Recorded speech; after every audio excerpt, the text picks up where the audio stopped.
Wie kann ich auf Deutsch über meine tägliche Routine sprechen? Gute Frage, Sarah. Viele Lernende stolpern genau hier.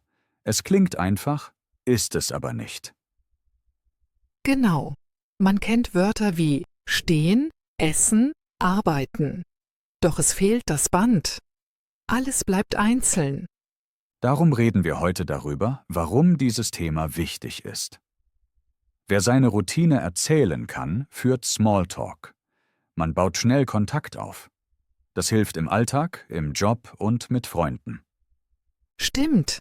Ich erinnere mich an mein erstes Jahr in Deutschland. Kollegen fragten mich morgens, wie mein Start in den Tag aussieht. Ich konnte nur einzelne Wörter sagen. Das war peinlich. Oh ja, das kenne ich auch. Als ich hierher zog, war mein Wortschatz okay. Aber Sätze fehlten. Ich sagte, Aufstehen 6 Uhr, Kaffee, Arbeit, fertig. Das klang wie ein Telegramm. Unsere Hörer wissen sicher, wovon wir reden. Vielleicht erlebt ihr das auch. Man denkt, Routine sei leicht. Doch man braucht Zeitangaben, Reihenfolge, Wiederholung, Gefühle. Eben. Wenn du nur Wörter aneinander reißt, wirkt es hart. Sprache braucht Rhythmus. Der Zuhörer soll ein Bild bekommen. Er soll fast mitschwimmen können. Genau. Und wer das beherrscht, öffnet Türen. Man kann fragen, was machst du nach der Arbeit? Oder erzählen, abends koche ich gern. So beginnt tieferes Gespräch. Ich sehe das jeden Tag im Deutschkurs. Wenn Lernende frei über ihren Tag sprechen, steigt das Selbstvertrauen. Plötzlich kommen andere Themen dazu. Hobbys, Pläne, Träume. Also warum ist das wichtig? Erstens, weil Alltag immer Thema ist. Zweitens, weil feste Strukturen helfen, Grammatik zu üben. Drittens, weil man schnell Erfolg merkt. Und viertens, weil es Spaß machen kann. Man entdeckt sein eigenes Leben neu, wenn man es in einer anderen Sprache erzählt. Schön gesagt. Vielleicht können unsere Zuhörer kurz überlegen, wie oft habt ihr heute schon über euren Tag gesprochen? Beim Frühstück, im Büro, am Telefon? Genau. Das passiert dauernd. Je besser ihr das könnt, desto flüssiger werdet ihr. Und ihr braucht keine komplizierten Wörter dafür. Richtig. Wir zeigen heute Bausteine, Muster und Tricks. Schritt für Schritt, ohne Überforderung. Ich freue mich darauf. Und ich bin sicher, dass unsere Hörer viel mitnehmen. Bevor wir tiefer gehen, lass uns ein kleines Beispiel hören. Markus, kannst du deine Morgenroutine in 2 Sätzen sagen? Ganz simpel. Klar, ich stehe um 6 Uhr auf. Dann trinke ich einen Kaffee und lese Nachrichten. Perfekt. Das war kurz, klar, mit Zeitangabe und Reihenfolge. So einfach kann ein Start sein. Jetzt du, Sarah. 2 Sätze. Ich wache meistens um 7 Uhr auf. Danach mache ich Yoga und dusche schnell. Super. Unsere Hörer sehen, man braucht nur wenige Wörter. Wichtig ist die Ordnung. Ja, und wir erklären gleich, welche Wörter besonders nützlich sind. Doch zuerst fassen wir zusammen, warum das Thema so zentral ist. Gern. Das Thema Routine verbindet Menschen. Es ist überall. Wer darüber sprechen kann, fühlt sich sicher. Man trainiert Grammatik, Wortschatz und Aussprache zugleich. Man gewinnt auch Kultur. Man lernt, wie Tage in Deutschland oft aussehen und kann vergleichen. Also, liebe Hörer, bleibt dran. Gleich reden wir über die wichtigsten Bausteine, damit euer Telegramm ein richtiger Fluss wird. Ich freue mich schon. Und ich bin sicher, ihr auch. Vielleicht hilft eine kleine Aufgabe für unsere Zuhörer. Überlegt euch 3 Aktivitäten, die ihr jeden Morgen macht. Sagt sie laut in eurer Wohnung. Achtet auf die Reihenfolge. Tolle Idee. Sprecht ruhig langsam. Hört, wie die Verben klingen. Diese Übung gibt euch Sicherheit. Und wenn ihr wollt, schreibt eure Sätze auf. Dann seht ihr die Struktur schwarz auf weiß. Wir sind gespannt, welche Routinen ihr habt. Vielleicht frühstückt ihr lange oder geht mit dem Hund raus. Okay, genug für das erste Stück. Weiter geht's mit den Bausteinen. Ich nenne zuerst die Zeitangaben, weil sie den Rahmen geben. Genau. Ohne Zeit fehlt Orientierung. Beispiele sind morgens um 7 Uhr, nachmittags, jeden Tag. Man kann auch genaue Minuten nennen, aber oft reicht eine grobe Angabe. Zweiter Baustein ist die Handlung, also das Verb. Ohne Verb passiert nichts. Beispiele: Ich esse, du arbeitest, wir lernen. Gut, dann kommt die Häufigkeit. Wörter wie immer, oft, selten zeigen, wie regelmäßig etwas passiert. Richtig. Ohne diese Wörter klingt der Tag mechanisch.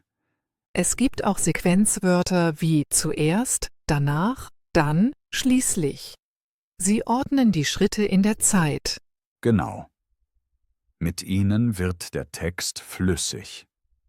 Er klingt wie eine Geschichte, nicht wie eine Liste. Ein weiterer Baustein ist Kontext. Wo passiert etwas? Zu Hause, im Büro, im Park?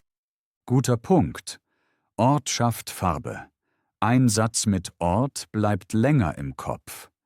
Wir sollten auch über Reflexivpronomen sprechen, zum Beispiel sich waschen oder sich setzen.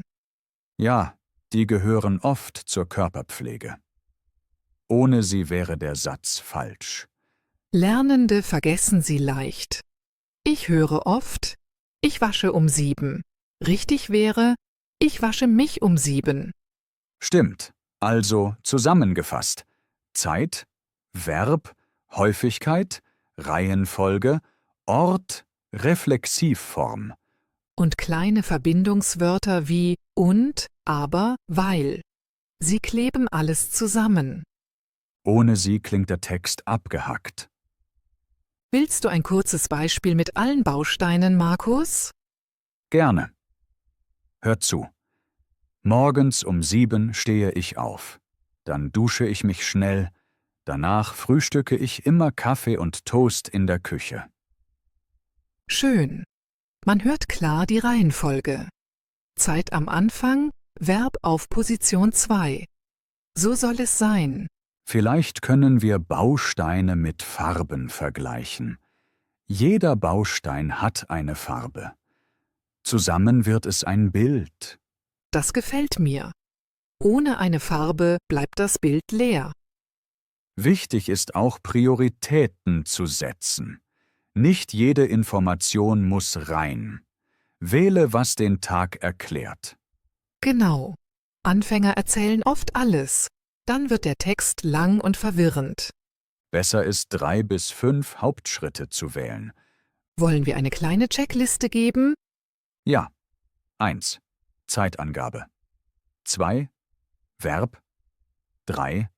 Häufigkeit. 4. Reihenfolgewort. 5. Ort oder Objekt. Sehr gut.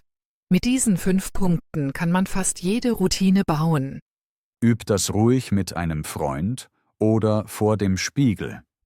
Unsere Hörer können jetzt kurz stoppen und einen Satz probieren. Prima Idee. Pause drücken, laut sprechen, dann weiterhören. Wir sind gleich wieder da. Willkommen zurück.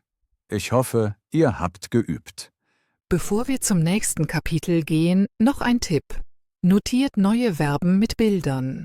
Bilder helfen dem Gehirn, schneller zu speichern. Ich male zum Beispiel eine kleine Sonne neben das Wort aufstehen. Sehr kreativ. Ich benutze Farben in meinem Heft. Blau für Zeitwörter, grün für Verben.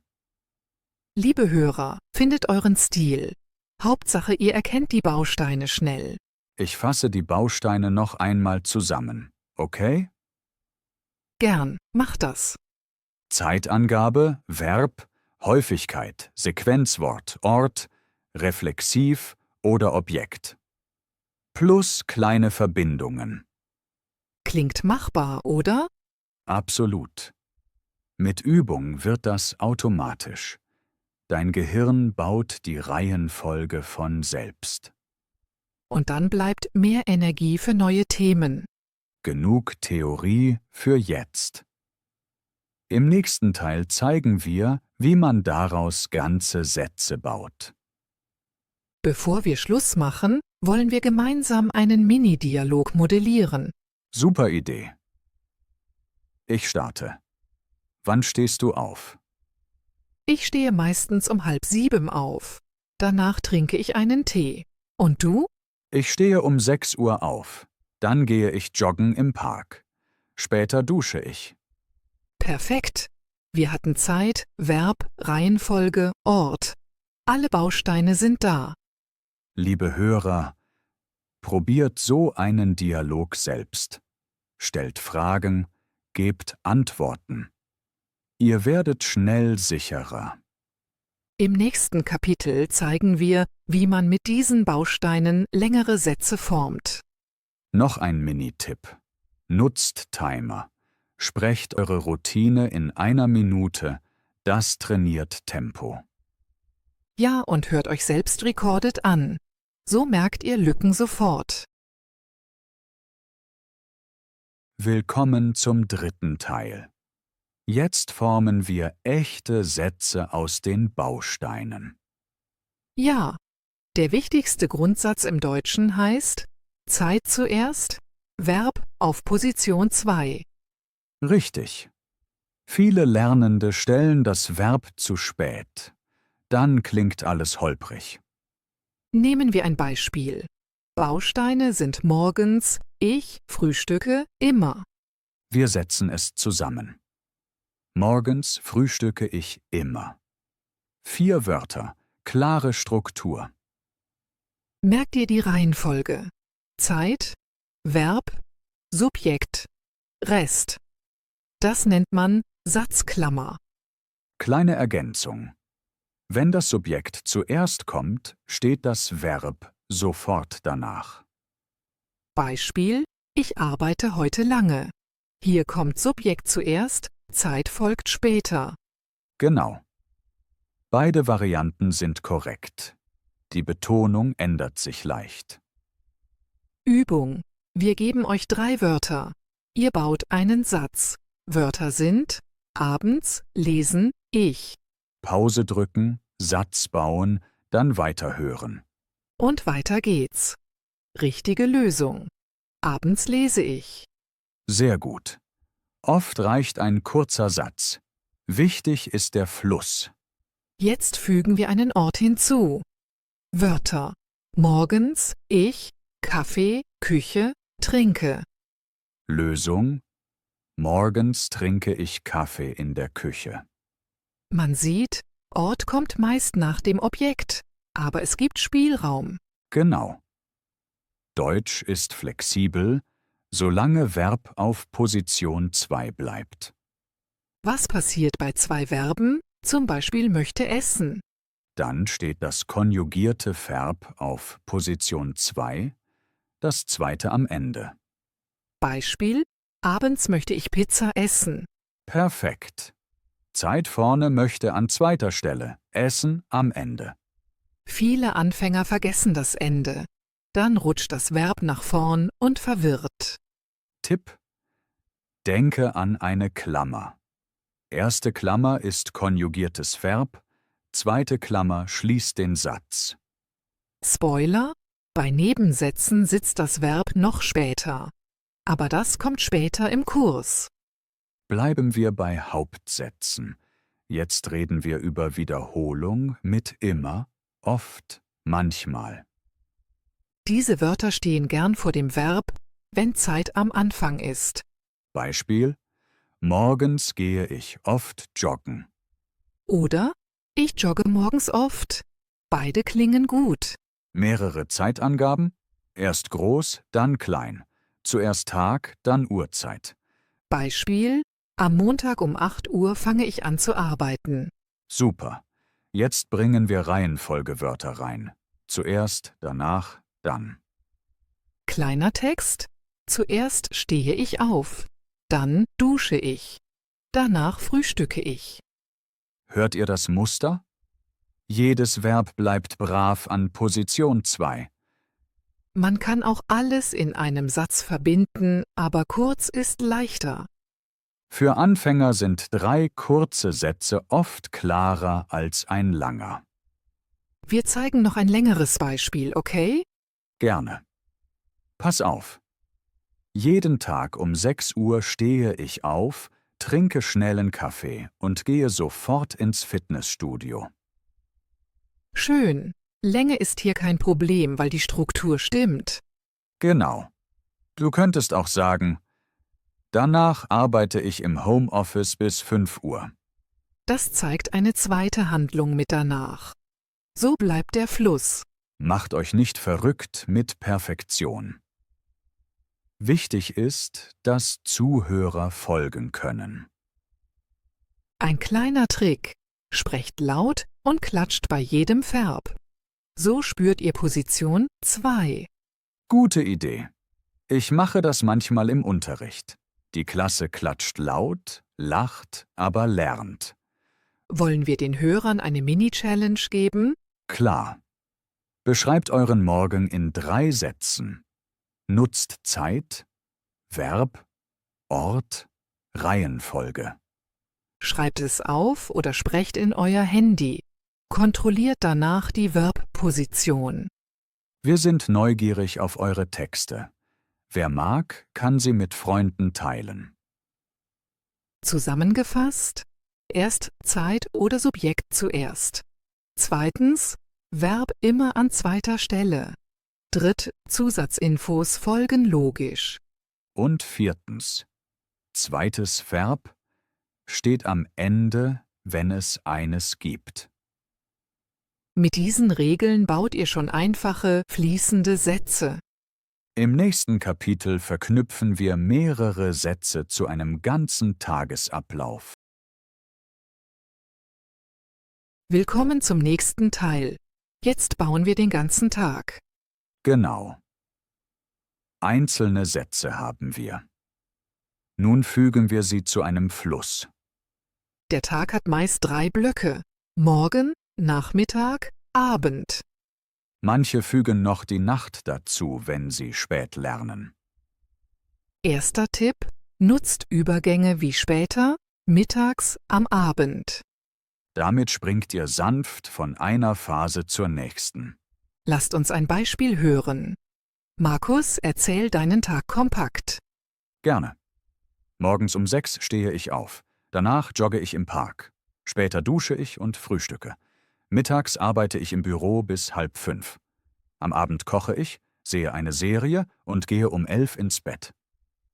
Das klang flüssig. Du hast klare Zeitanker gesetzt. Ja, und ich habe Wiederholungen vermieden. Kein starrer Listenstil. Wichtiges Prinzip: Eine Phase bekommt 2 bis 3 Aktivitäten. Dann weiter. Genau. So bleibt Zuhören leicht. Jetzt zerlegen wir dein Beispiel kurz. Erster Block: Morgen. Du hast 3 Schritte genannt. Richtig? Aufstehen, joggen, frühstücken. Zweiter Block: Mittag. Nur eine Haupttätigkeit: Arbeiten. Stimmt. Reicht oft, denn Arbeit dauert lange. Dritter Block: Abend. Kochen, Serie schauen, schlafen. So entsteht ein simples, aber rundes Bild. Viele Lernende zählen jede Kleinigkeit auf. Beispiel: Ich putze Zähne, ich ziehe Socken an, ich trinke Wasser. Das klingt wie eine Einkaufsliste. Genau. Besser ist, ähnliche Schritte zusammenzufassen. Zum Beispiel, ich mache mich fertig. Oder ich erledige Hausarbeit, statt jeden Handgriff zu nennen. Übergänge helfen auch. Wörter wie zwischendurch, kurz danach, gegen Abend. Sie zeigen Zeit, ohne Uhrzeiten dauernd zu nennen. Hörer spüren so den Rhythmus, fast wie Musik. Lass uns einen längeren Beispieltext bauen. Ich fange an. Morgens um 7 wache ich auf. Zuerst mache ich Yoga. Danach dusche ich und ziehe mich an. Später esse ich ein kleines Frühstück. Ich übernehme den Mittag. Gegen 12 Uhr koche ich ein schnelles Essen. Danach arbeite ich an Projekten bis 4 Uhr. Zwischendurch trinke ich viel Wasser. Am Abend gehe ich einkaufen. Später telefoniere ich mit Freunden. Gegen 10 lese ich im Bett und schlafe schnell ein. Super. 3 Sprecherblöcke, aber ein Tag. Hörer merken, wir wechseln fließend. Tipp für euch. Schreibt euren Tag zuerst in Stichpunkten. Dann verbindet ihr die Punkte mit Übergangswörtern. Zum Beispiel Punktliste. Morgen, Punktliste Nachmittag, Punktliste Abend. Danach tauscht ihr eintönige Wörter aus. Statt immer, dann könnt ihr später nutzen. Oder anschließend, daraufhin, gegen Mittag. So klingt alles natürlicher. Ein weiterer Trick: Rhythmus wechseln, lange und kurze Sätze mischen. Hört zu. Morgens lerne ich Deutsch. Danach Pause. Später wiederhole ich Vokabeln. Das baut Spannung auf. Ein Hörtext ohne Pausen macht müde. Vielleicht möchtest du ein Beispiel mit Gefühlen geben. Gerne. Nach der Arbeit bin ich oft müde, aber ich fühle mich glücklich, wenn ich koche. Gefühle geben Farbe. Ihr könnt sagen, ich freue mich auf meinen Kaffee. Oder nach dem Joggen bin ich stolz. Solche kleinen Worte machen den Bericht menschlich.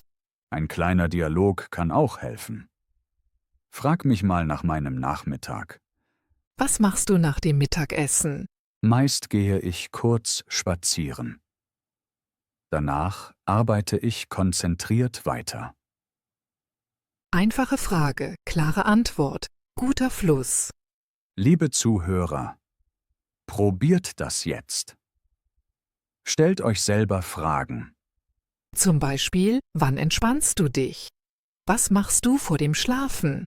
Antwortet laut. Nutzt Übergangswörter. Achtet auf Verbposition. Wenn ihr sicher seid, nehmt euch auf. Hört, ob der Tag logisch klingt. Noch ein Tipp.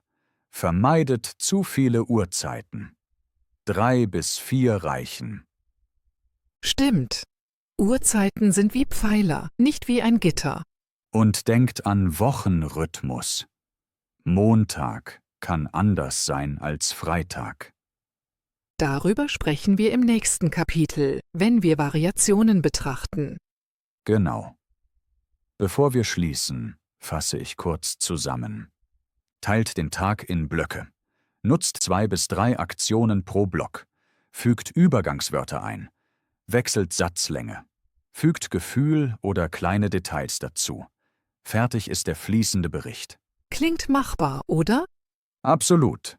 Mit etwas Übung wird es ganz natürlich. Dann sind wir bereit für Variationen und Gewohnheiten. Wir zeigen, wie man ausdrückt, was meistens passiert und was nur manchmal passiert. Wichtig sind Wörter wie normalerweise, oft, selten, manchmal, nie. Und auch Ausnahmen, zum Beispiel am Wochenende oder in den Ferien. Richtig. Viele Lernende sagen jeden Tag das Gleiche. Doch das Leben ändert sich.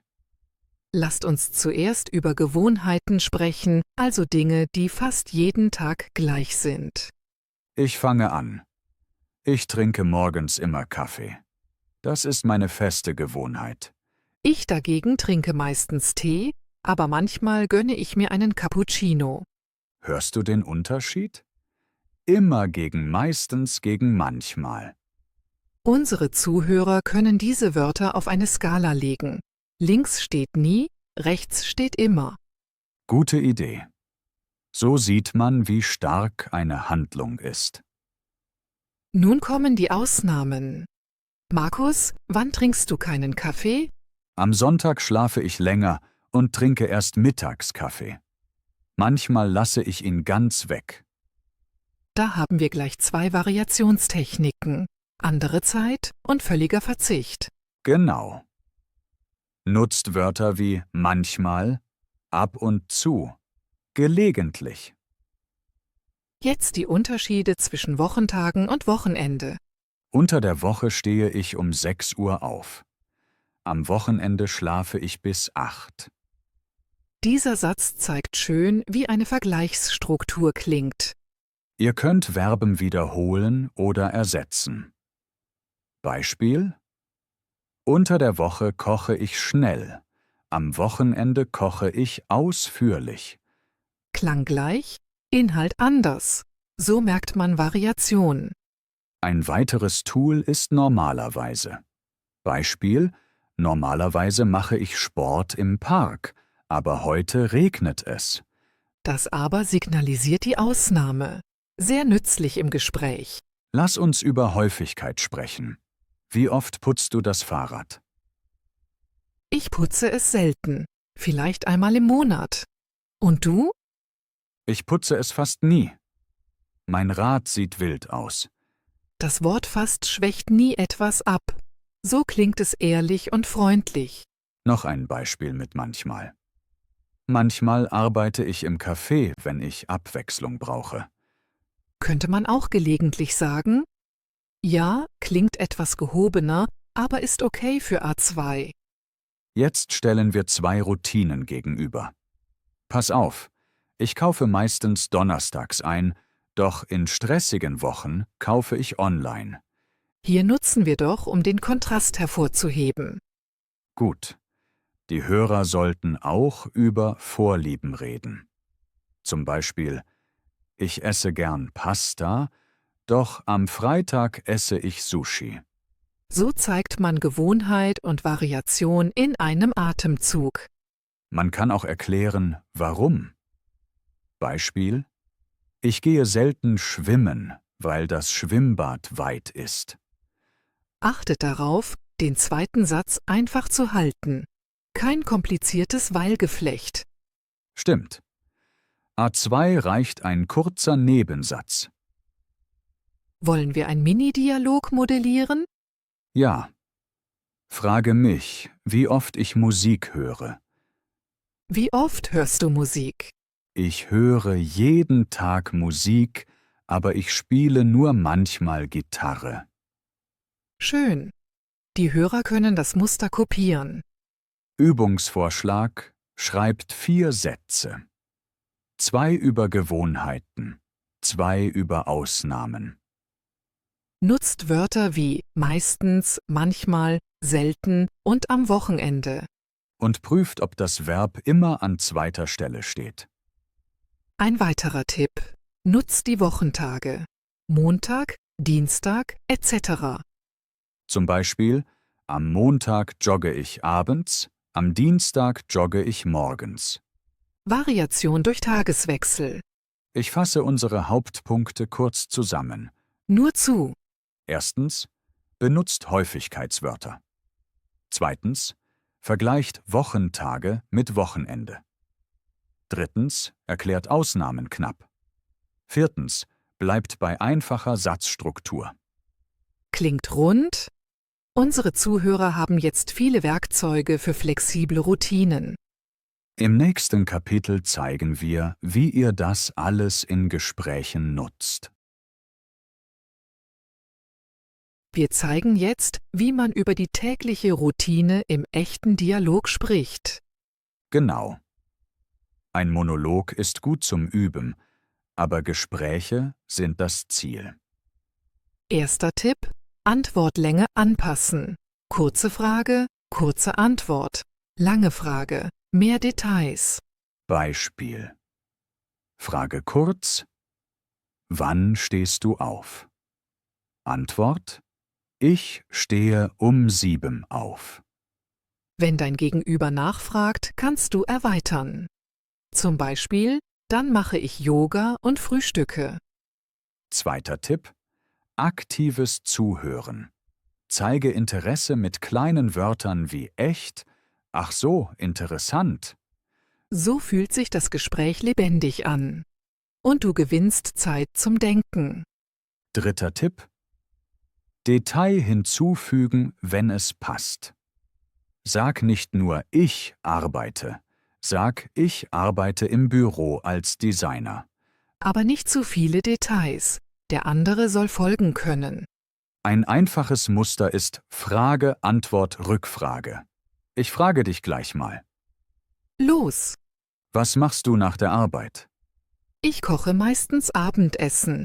Wie ist es bei dir? Ich treffe oft Freunde im Park. Siehst du? Wir haben beide geantwortet und gleich eine Rückfrage gestellt. 4. Tipp: Nutze Zeitmarker, um klar zu bleiben. Zum Beispiel: Nach dem Sport dusche ich. Danach lese ich. So verliert keiner den Faden. 5. Tipp: Nutze Gefühle zur Verbindung. Man kann sagen, ich entspanne mich gern beim Kochen. Der Zuhörer kann dann anknüpfen. Oh, ich auch. Was kochst du gern? Genau. Gefühle öffnen neue Themen. Wichtig ist auch, Pausen nicht zu fürchten. Eine kleine Pause gibt Zeit zum Denken. Man kann Füllsätze nutzen. Lass mich kurz überlegen oder gute Frage. So klingt es natürlich. Rollenspiel gefällig? Sehr gern. Thema Morgenroutine. Ich frage: Trinkst du morgens Kaffee? Manchmal.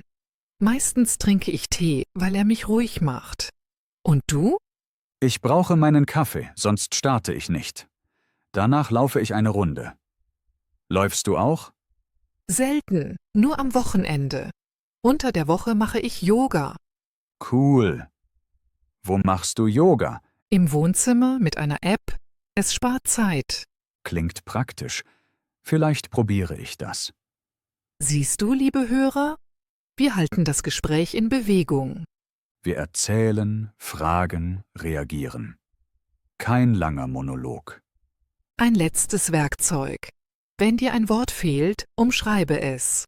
Beispiel: Ich gehe in das Haus, wo man Bücher ausleiht, also die Bibliothek. Oder nutze Hände oder Bilder, wenn ihr face-to-face seid. Übung für euch. Sucht einen Lernpartner.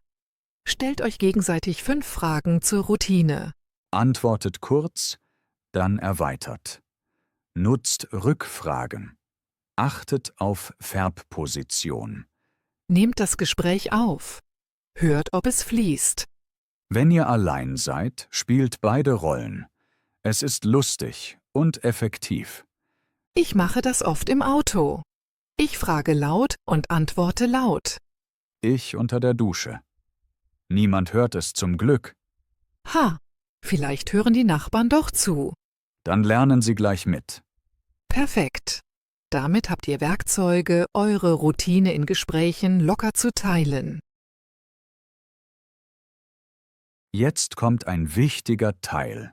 Wir lernen, wie man andere über ihre Routine befragt. Genau. Fragen öffnen Gespräche. Wer gut fragt, bekommt viele Details und lernt schneller. Zuerst brauchen wir die typischen Fragewörter: wann, wie oft, was, wo, warum. Und natürlich fragen wir meist im Präsens. Das ist für A2 ideal. Kleine Erinnerung. In einer W-Frage steht das Verb direkt auf Platz 2. Zum Beispiel: Wann stehst du auf? Oder: Wo frühstückst du? Stimmt. Viele Lernende setzen das Verb falsch. Also immer denken: Fragewort, Verb, Subjekt. Nehmen wir ein Miniset an Fragen, damit die Hörer Muster sehen. 1. Wann gehst du zur Arbeit? 2. Wie oft machst du Sport? 3. Was kochst du abends? 4. Wo entspannst du dich? Super! Jede Frage zielt auf ein anderes Element. Zeit, Häufigkeit, Aktivität, Ort. Man kann auch kombinieren. Wie oft joggst du am Wochenende? Oder: Warum trinkst du nur Tee morgens? Das Warum gibt dem Gespräch Tiefe. Man lernt Gründe kennen. Viele Anfänger fürchten das Warum, weil die Antwort länger sein kann. Stimmt. Aber ihr könnt danach aktiv zuhören. Sagt, verstehe. Spannend. Und stellt eine neue Frage. Wichtig ist, Fragen nicht wie ein Verhör klingen zu lassen. Wechselt Tempo, Ton, Inhalt. Kleine Zustimmungssätze helfen. Klingt interessant. Darf ich nachfragen? Genau, so fühlt sich die andere Person wohl. Wir simulieren nun ein längeres Gespräch. Ich spiele Student Tom, du bist Kollegin Lisa. Bereit? Ja, leg los. Tom fragt, hey Lisa, wann beginnst du deine Arbeit morgens? Lisa antwortet. Meistens um 8 Uhr. Und du, Tom? Ich fange um 9 an. Wie lange brauchst du zur Arbeit? Etwa 30 Minuten mit dem Bus. Was machst du unterwegs? Ich höre Podcasts. Wie bereitest du dich auf den Tag vor? Ich lese kurz Nachrichten auf dem Handy. Dann schaue ich mir meine To-Do-Liste an. Interessant. Gehst du in der Mittagspause raus? Ja, fast immer. Frische Luft tut gut. Und du? Ich bleibe oft im Büro, weil die Kantine lecker ist. Klingt bequem. Was machst du nach Feierabend? Ich gehe 3-mal pro Woche ins Fitnessstudio. Sonst koche ich. Spannend. Welchen Sport machst du dort? Hauptsächlich Krafttraining. Aber manchmal schwimme ich. Cool. Ich schwimme fast nie, weil ich das Chlor nicht mag. Verstehe. Welche Aktivität entspannt dich dann? Yoga auf der Matte zu Hause. Das hilft mir sehr. Danke für die Einblicke, Lisa.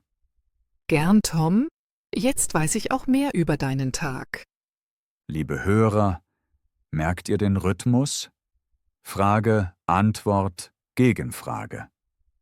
So bleibt das Gespräch lebendig. Und wir benutzen einfache Strukturen. Kein komplizierter Nebensatz. Ein weiterer Tipp: Nutzt indirekte Fragen, wenn ihr höflich sein wollt. Zum Beispiel, kannst du mir sagen, wann du Mittag machst? Genau. Wichtig. Das Verb rutscht am Ende. Aber für Anfänger reicht oft die direkte Form. Stimmt.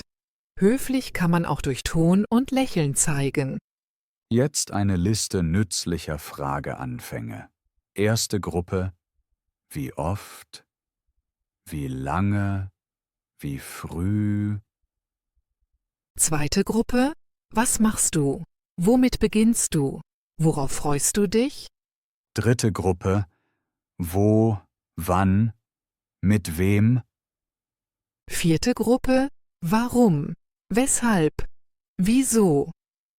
Ihr könnt daraus viele Variationen basteln. Ein Beispiel mit wem? Mit wem isst du Mittag? Antwort könnte sein: mit Kollegen oder allein. Frage mit worauf? Worauf freust du dich nach der Arbeit? Antwort: auf meine Katze und einen ruhigen Abend. Fragen nach Geräten sind auch möglich. Zum Beispiel, mit welchem Transportmittel fährst du? Oder: welche App nutzt du für Sport? So lernt ihr Vokabeln nebenbei. Eine gute Strategie ist das Sandwich-Muster. Lob, Frage, Lob. Beispiel: Oh, du planst deinen Morgen so gut. Wie machst du das genau? Tolle Disziplin. Die Person fühlt sich wertgeschätzt und antwortet gern. Natürlich ehrlich bleiben. Kommen wir zu Fehlern, die wir oft hören. Erster Fehler: zu viele Ja-Nein-Fragen. Sie töten das Gespräch. Stimmt. Frage nicht: Gehst du joggen? Sondern: Wie hältst du dich fit? Zweiter Fehler: keine Rückfragen stellen. Dann wirkt man desinteressiert. Dritter Fehler: zu schnelle Themenwechsel. Lass Antworten wirken. Greif Stichworte auf. Beispiel: Die Person sagt, sie kocht gern. Dann frag nach ihrem Lieblingsgericht. Genau. Das zeigt echtes Zuhören. Ein Trick: Schreib dir vorher 2 oder 3 offene Fragen auf eine Karte. Dann hast du einen Rettungsanker, falls dein Kopf leer ist. Hilft besonders in neuen Gruppen oder beim Tandemtreffen. Noch ein Punkt: Körpersprache. Blickkontakt, Nicken, Lächeln signalisiert Interesse. Auch kleine Lautäußerungen wie okay, verstehe.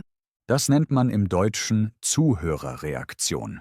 Sollten wir eine Mini-Übung anbieten? Ja. Aufgabe: Stellt euch vor den Spiegel. Stellt laut 5 Fragen zu einer Routine. Antwortet selbst. Beobachtet Mimik. Dann wechselt Rollen. Beantwortet mit anderen Details. Macht das 3-mal. Danach fühlt ihr euch sicherer. Wer eine Partnerin hat, macht das natürlich zusammen. Noch ein Tipp: Verwendet Zeigewörter heute, morgen, gestern, um Gespräche zu verlängern. Zum Beispiel, was war gestern Abend los bei dir? Oder, was planst du morgen früh? So springt ihr auf neue Zeitpunkte, bleibt aber im Routine-Thema. Nun ein kurzes Impro-Dialogspiel. Wir nutzen Würfelzahlen. Jede Zahl steht für eine Frageart. 1. Wann? Frage. 2. Wo? Frage. 3. Was? Frage. 4. Wie oft? Frage. 5. Warum? Frage. 6. Überraschungsfrage. Wir würfeln imaginär. Ich sage 5. Also Warum-Frage an dich. Okay, Warum stehst du so früh auf? weil ich dann ruhige Zeit zum Lesen habe. Nächste Zahl 2. Wo-Frage an mich. Wo machst du Sport? Im Park neben meinem Haus.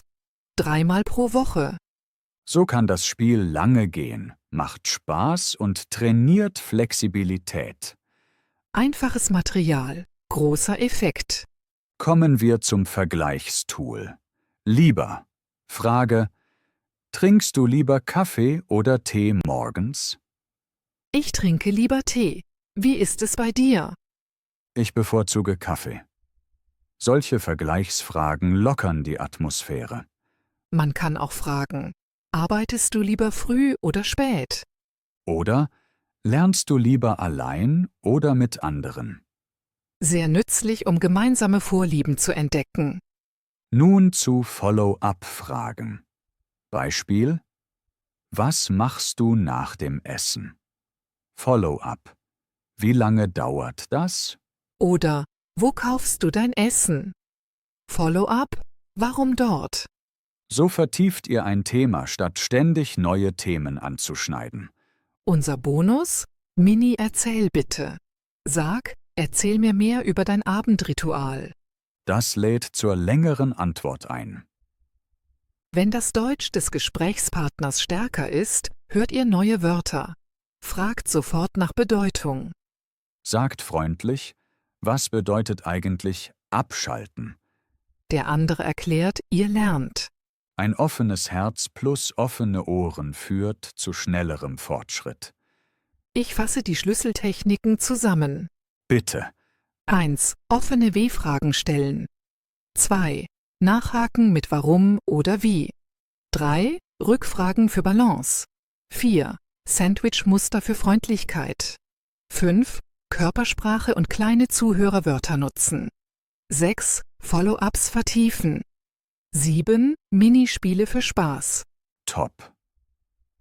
Mit diesen Tricks könnt ihr jedes Gespräch über Routinen lebendig halten. Und ihr lernt nebenbei neues Vokabular. Jetzt schauen wir zurück und ziehen Fazit. Ja, wir verbinden alles. Wie macht Alltag euch sicherer im Deutschen? Für mich ist Routine ein Sprachlabor. Ich wiederhole dieselben Strukturen täglich. Genau. Wiederholung trainiert Grammatik und Aussprache, fast ohne Extrazeit. Wenn ich morgens Tee koche, spreche ich laut. Ich koche Tee. Dann, jetzt gieße ich Wasser ein. So nutzt du tote Zeit, um Sätze zu festigen. Großartig. Unsere Hörer können das auch. Beim Zähneputzen, beim Anziehen, überall. Ich nenne das Mikrolernen. Kleine Häppchen, viele Male pro Tag. Das Gehirn liebt kurze, häufige Impulse. Lange Lernblöcke machen es müde. Und Alltag hat Kontext. Worte hängen an echten Handlungen, nicht an abstrakten Listen. Stimmt. Wenn ich sage, ich schließe die Tür, sehe ich die Tür wirklich. Dadurch bleiben Wörter tiefer im Gedächtnis. Viele Lernende warten auf perfekte Momente zum Üben. Doch der perfekte Moment ist jetzt. Ich sage immer, Alltag ist Gratisunterricht. Nutze ihn. Ein weiterer Vorteil. Man merkt schnell Fortschritt. Gestern brauchst du noch Pause zum Denken. Heute kommt der Satz flüssig. Das motiviert enorm. Kleine Siege pushen dich weiter. Routine bietet auch Variation. Wochentag, Wochenende, Jahreszeit. Alles liefert neues Material. Sommermorgen klingen anders als Winterabende. Sprache spiegelt das. Ich zum Beispiel laufe im Sommer früh, aber im Winter spät. Schon habe ich neue Sätze. Sehr gut. So bleibt das Lernen frisch. Ein Tipp. Führt ein Routinetagebuch. Jeden Abend 2 Sätze über den Tag. Nach einem Monat habt ihr 60 Sätze. Super Fundus für Wiederholung. Und ihr seht eure Entwicklung schwarz auf weiß. Man kann auch Audio nutzen. Kurz ins Handy sprechen, später anhören. So hört man Aussprachefehler und verbessert Rhythmus. Ich mache das oft beim Spazieren. Niemand stört es. Ein weiterer Punkt. Routinesprache erleichtert später komplexe Themen. Ja, wer klare Grundsätze kennt, baut leichter Nebensätze, Zukunftsformen und so weiter. Zum Beispiel, ich esse, bevor ich arbeite. Schon mischt man Alltag plus Nebensatz. Oder, nachdem ich gelaufen bin, dusche ich. Logisch und nützlich. Unsere heutige Folge zeigt, Basisstrukturen tragen schon weit. Wir haben Zeitwörter, Reihenfolge, Häufigkeit, Gefühle, Fragen und Antworten trainiert. Alles an echten Beispielen, kein trockener Lehrbuchtext. Ich glaube, viele Hörer merken jetzt, sie können mehr, als sie dachten. Und das stärkt Selbstvertrauen. Wer seine Routine erzählen kann, fühlt sich nicht mehr stumm. Man kann in der Pause mit Kollegen reden, im Hostel mit Reisenden, überall. Und man hört andere Routinen, vergleicht, lacht, lernt neue Wörter. Sprachlernen wird sozial, nicht nur solo vor Büchern. Ein schönes Bild, oder? Sprache als Brücke zwischen Frühstückstisch und Welt. Absolut. Und Brücken brauchen stabile Pfeiler. Eure Routine ist so ein Pfeiler. Vielleicht fragen sich manche, habe ich genug Zeit? Ich sage, 10 Sekunden reichen. Zum Beispiel beim Licht ausschalten. Ich schalte das Licht aus. Fertig. Oder beim Bus warten. Der Bus kommt in 5 Minuten. Ich warte. Solche Mikrosätze summieren sich zu Minuten, Stunden, Tage Training. Und plötzlich denkt ihr automatisch Deutsch bei Alltagshandlungen. Das ist der Moment, in dem ihr euch flüssig fühlt. Ich erinnere mich, als mir das zum ersten Mal passierte. Ich dachte auf Deutsch, ohne Übersetzen. Ein magischer Augenblick. Danach gibt es kein Zurück. Unsere Zuhörer sind auf dem Weg dorthin. Bleibt geduldig. Fortschritt ist selten linear. Manche Tage stockt es, andere fliegt es. Vergleicht euch nur mit euch gestern, nicht mit Muttersprachlern. Sehr wichtig. Sonst frustriert man sich unnötig. Nutzt Fehler als Freunde. Jeder Fehler zeigt euch, wo noch eine Baustelle ist. Und Baustellen bedeuten Wachstum. Bevor wir schließen, eine Mini-Challenge für morgen. Los! Sprecht euren ganzen Morgenablauf laut, während ihr ihn macht. Maximal 5 Sätze. Danach notiert ein neues Wort, das ihr gebraucht habt. Vielleicht Toaster oder Zahnpasta. Am Abend wiederholt ihr die 5 Sätze, ergänzt ein Gefühl. Zum Beispiel: Ich freue mich auf meinen Kaffee. Ich bin danach wach. Klingt machbar, oder? Total. Kleine Aufgabe, großer Effekt. Ich glaube, das war ein guter gemeinsamer Blick auf die Macht des Alltags. Ja. Wir haben gesehen, wie Routine vom Anfänger zum sicheren Sprecher führt. Vielleicht ein schöner Schlusssatz? Alltag ist kein banaler Ablauf, sondern eure persönliche Sprachschule. Das gefällt mir. Ich finde, das ist ein perfekter Satz, um abzurunden. Soll ich gleich alles zusammenfassen? Sehr gern. Unsere Hörer freuen sich bestimmt über einen Überblick. Okay, ich lege los. Wir haben heute gezeigt, warum die eigene Routine wichtig ist. Eine klare Routine hilft beim Smalltalk und stärkt das Selbstvertrauen. Dann haben wir die Bausteine gelernt. Zeitangaben, Verben, Häufigkeit, Reihenfolge, Ort und kleine Verbindungswörter. Danach haben wir einfache Sätze gebaut, immer mit dem Verb auf Position 2. Wir haben Übergangswörter benutzt, damit der Tag wie eine Geschichte klingt. Später haben wir Variationen erklärt. Wörter wie meistens, manchmal oder am Wochenende zeigen, dass das Leben flexibel ist. Im Gesprächsteil haben wir erlebt, wie man Antworten anpasst, Rückfragen stellt und aktiv zuhört. Im 7. Teil haben wir gefragt, wie man gute W-Fragen bildet. Wann, wie oft, wo, warum. Offene Fragen bringen lange Antworten. Zum Schluss haben wir reflektiert, dass der Alltag ein kostenloses Sprachlabor ist. Mikroübungen, kurze Sätze beim Zähneputzen oder beim Buswarten machen Deutschlernen leicht. Das ist die Kernaussage.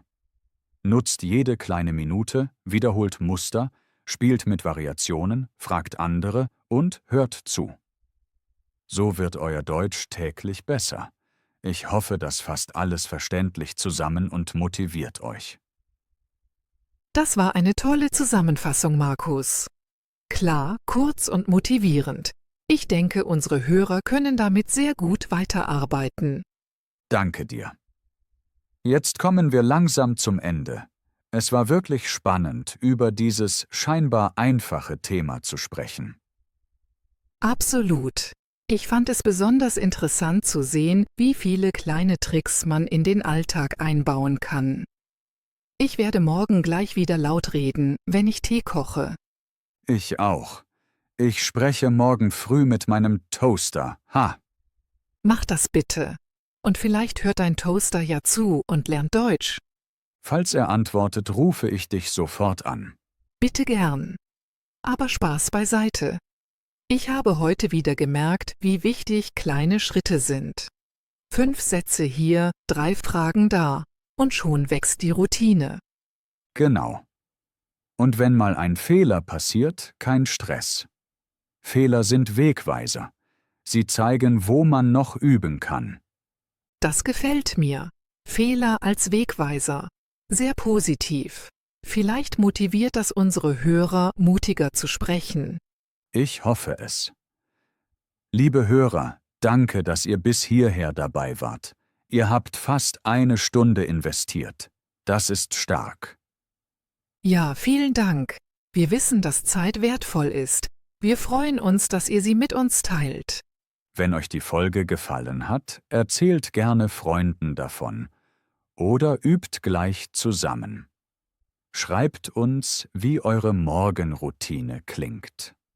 Wir sind neugierig.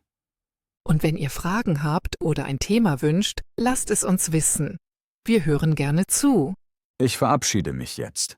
Es war großartig, mit dir zu sprechen, Sarah. Das Kompliment gebe ich zurück. Deine Beispiele waren super klar. Dankeschön. Also bleibt dran, übt täglich und genießt jede kleine Erfolgserfahrung. Passt auf euch auf, bleibt gesund und motiviert. Wir hören uns in einer neuen Folge. Bis bald, ihr Lieben. Tschüss zusammen.